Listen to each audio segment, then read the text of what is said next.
Pseudo side eye. So I want to say that again, when we are in a state of stress, in that stress response, there are a number of physiological changes that are taking place. And you probably know how you feel when you feel stressed or feel afraid or something like that. Maybe you start sweating. Maybe like your muscles get tense in various places. Maybe your mouth gets dry. Um, one of the things, maybe your heart starts pounding. Maybe it starts beating faster. Maybe you start taking shallower breaths. One thing that happens is we kind of get this tunnel vision because again, fight or flight, like we're talking about. Good on you, Chanel. You got this. That fight or flight, like that tunnel vision, is so that we can like be focused, on what we have to do, fight or flee, and be very focused on getting out of that danger. But if we're not in danger, these sorts of physiological responses are a pain in the wazoo.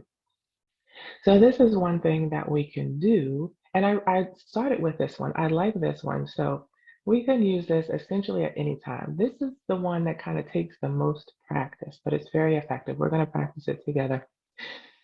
So essentially, you're just going to look straight ahead.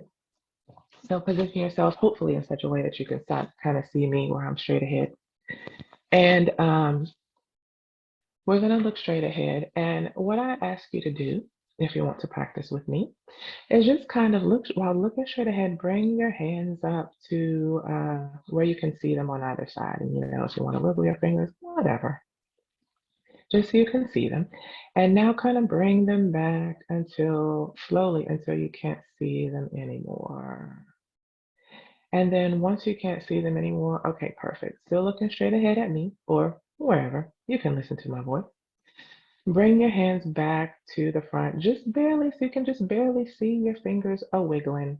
And now let's just hold them there for a moment and practice. So you're going to look straight ahead, but you're going to try to train your peripheral vision so that you can see your hands and you're focused more on your hands in your periphery. And now you can drop your hands down and still looking straight ahead and just kind of pay attention to that periphery while you're looking straight ahead. And you can probably feel your muscles relaxing a bit. You can probably feel like, say, before if you maybe had some pain in a particular area, if the back of your neck was tight. And I meant to do a bodily inventory with you before doing this, but I was too excited. So maybe like your back, your glutes, your legs were tight. Maybe now they're a little less tight. But if you would, as you kind of practice this or after you have, let me know if you felt any differently once you started doing this exercise. And while you type your response, I know it's hard to type and listen because when I'm in webinars and workshops, like I don't want to miss anything that they're about to tell me if I'm enjoying it, but I also want to say whatever it is that I want to say. Um, but to keep things moving along. So I love this exercise for when we have to do like public speaking type things, for when we're having difficult conversations with our team members, our coworkers, if you're working a job, a corporate job, with our family members, with our friends, with anyone, when we're having direct interaction. This is something that we can do where it's not obvious that we're doing anything. And sometimes, a lot of times, we'll need something that's not obvious here. Okay. Um, so, any comments about how you feel? Yeah, we Oh, got some. dude. Yeah, we got Yeah, some. I see. Mary, Perfect. Yeah. her shoulders relax. Erica helped her concentrate on something different.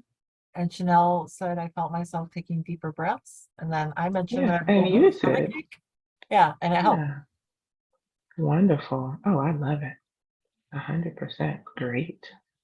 Perfect. And now you see, it doesn't have to be, rocket science. It doesn't have to be so complicated and so hard. Because oftentimes with this mindset stuff, we can kind of get into this mindset of trying to force ourselves to, do whatever it is that we're trying to do. And we're saying mean things in our head and we're like putting all this internal pressure on ourselves. But we can just do stuff like this and use our body to help us relax, to help us feel better so that we can get more stuff done.